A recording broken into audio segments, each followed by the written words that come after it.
What do heroes do when they retire? Train the next generation of heroes, of course. That's what you'll be doing in Guild Academies of Valeria, a heavier Euro from Daily Magic Games, who we have to thank for hooking us up with a review copy. This puzzly engine builder was designed by Stan Kordonsky and features artwork by Daily Magic favorite and favorite of ours, the Miko. It was originally kickstarted and hit retail in late 2023. Guild Academies plays with 1 to 4 players, with BGG listing as the best with just 1 or 2 players. Games take an hour and a half to about 2 hours at the higher player counts, much less with fewer players. This game is quite a bit meatier than many other games in the Valeria series. Speaking of the series, this is a totally standalone game set in the Valeria universe and doesn't require any knowledge of the other games in the series. Now, in Guild Academies of Valeria, you are a headmaster trying to build your own personal academy. You're going to recruit the best students in form of dice, hire professors, and influence the guild council members, which will let you decide what you will score points for at the end of the game. Build an engine to help your students graduate and complete their own quests. You can get a look at the very solid and well-designed components for this game in our Guild Academies of Valeria unboxing video over on YouTube.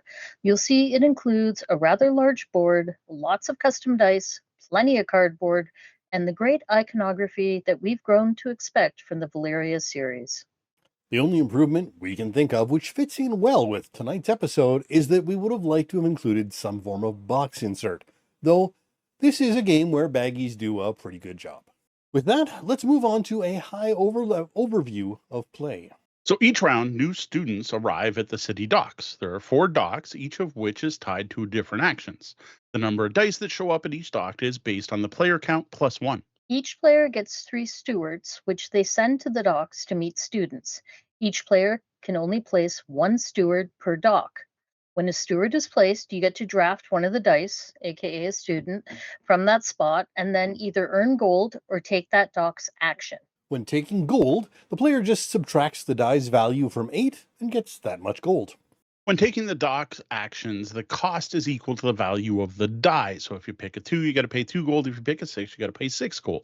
At the Castellan's dock, players get to add 1 town classroom to their growing academy. Now, when placing this tile, if they complete a pedestal, they get to take a monument chip that gives them a powerful in-game bonus. The Ministry dock lets players place a banner on a lower council seat or move a banner already placed to a lower or upper council member. Banners placed on the lower council give you in-game bonuses like using 1 color of dice or Professor is Wild, giving you discounts on actions, and more. The upper council members are all for endgame scoring opportunities. In addition to moving or placing a banner, you also get to take a favorite chit, which can be spent anytime for an in-game bonus. Now, the Fountain Dock lets you draft a new professor as well as gain knowledge. Whenever you gain knowledge, you get to roll up your dice. Any die that rolls past 6 is considered to be graduated and will be used to go on a quest. Finally, there's the Benefactors dock that lets you draft and place a new classroom in your growing academy. Just like the town tiles, if you complete a pedestal, you get to take a monument. In addition, each time you draft a die, you can take an extra action. These include swapping gold for mana, moving your banner tokens, or drafting a favorite chit. Once all players have placed all 3 of their stewards, you get to run your engine in the education phase. The players place their drafted dice, their students, and their professors in the buildings in their academy. Each has different requirements and different rewards, with many granting knowledge that is spent to roll up the dice placed in them. During this phase, players can also spend mana to generate additional knowledge, and this will be key to upgrading enough students to complete multiple missions. At the end of the educational phase, you will earn some money for leftover professors and get bonuses for getting as many students into classrooms as you can. Next up, you have the questing phase, where players use their graduated students to complete quests. Each quest has different requirements, which increase as each type of quest is completed. There's 1 stack of quests for each of the 4 die types. Rewards always include points, but they can give you other things like knowledge, gold, or mana as well.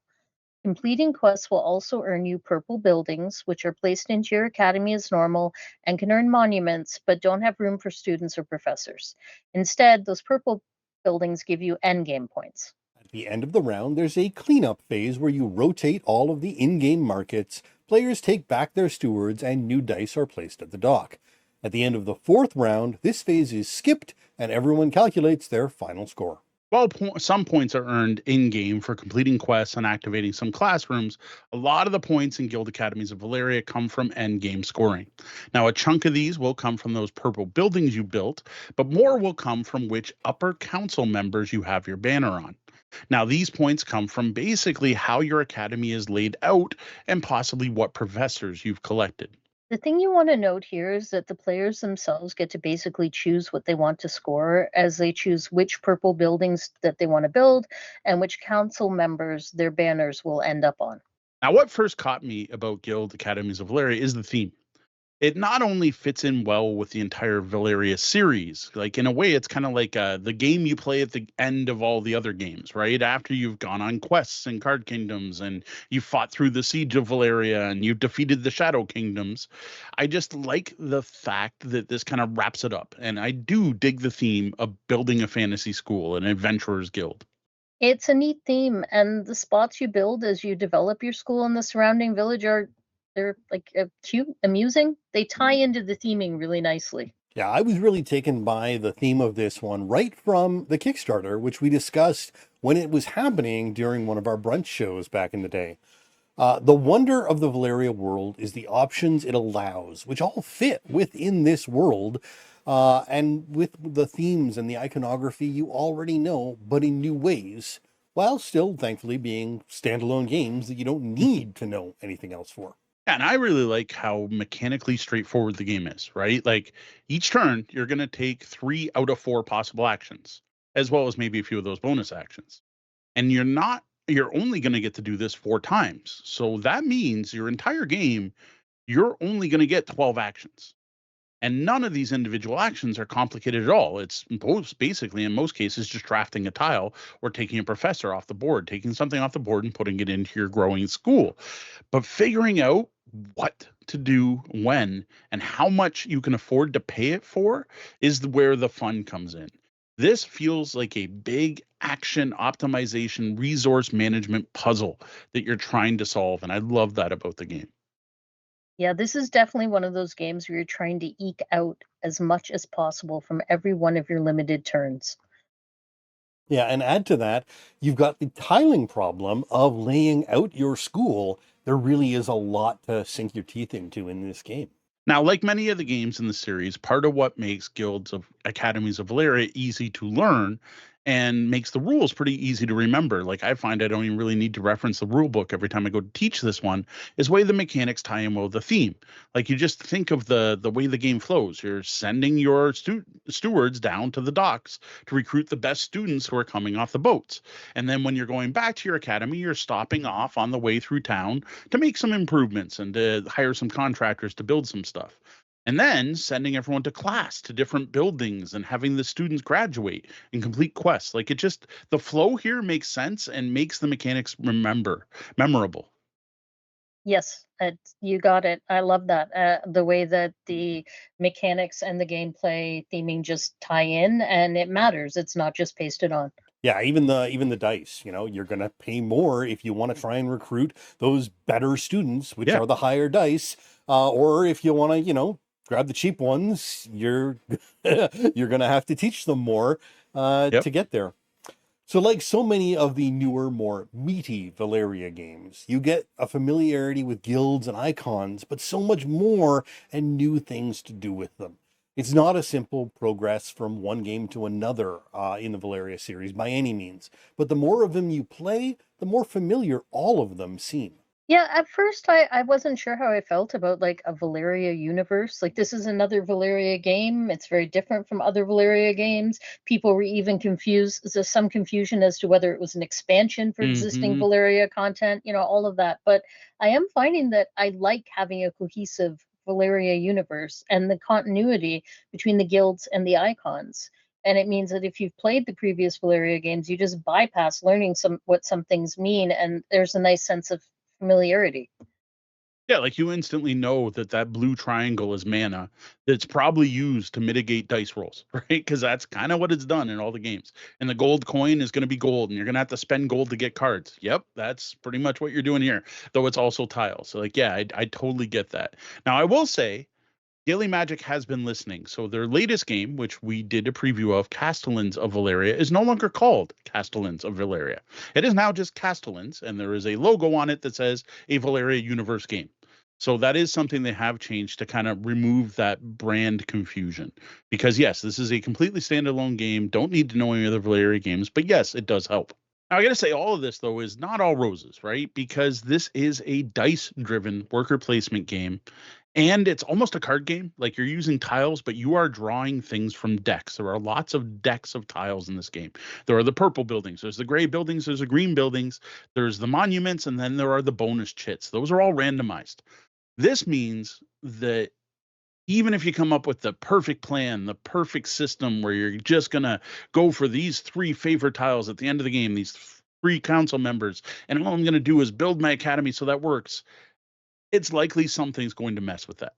Either the dye color you want won't come up, or the buildings up for grabs don't fit with your strategy, or don't fit well in your academy, or the corners don't match up so you don't get the right monuments, or the bonus tokens currently available just aren't things you need. Or more likely than any of this, some other player is going to take that thing you want and need. While I love this aspect of the game and the way it makes you change your strategy and play more tactically each turn, I do understand that not everyone will like this about it. Yeah, you need to be constantly adapting your strategy and work with the flow of the game. You can't just pick a plan at the beginning and lock it in. It's not going to work. And I actually dig that, but I know some people don't. Yeah, I think at this point, we now have 8 years of games in the Valeria universe. I would hope that most people are aware of the randomness that comes with a game in the Valeria universe. It's part of what makes Valeria Valeria. I mean, it started off with dice. Yes, there are cards and all this other thing, but the root sort of function of it all is the rolling of these colored dice. So to be fair, because these are standalone games, this very well could be someone's first Valeria game.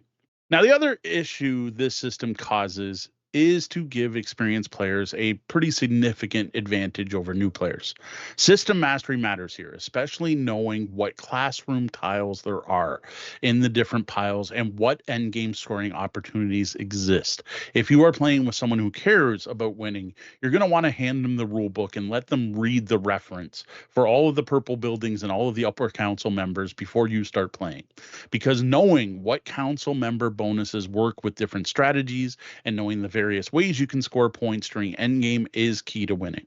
I actually find it enjoyable to discover this along the way as I'm playing a game for the first few times, but I know Sean feels differently and is like, let me look through those tiles beforehand so I have a clue. The game here is simple enough that it doesn't require multiple plays to understand what's going on. True. And after your first play, you're on pretty good footing here. But yes, knowing what tiles can possibly come up will definitely affect how you plan things out.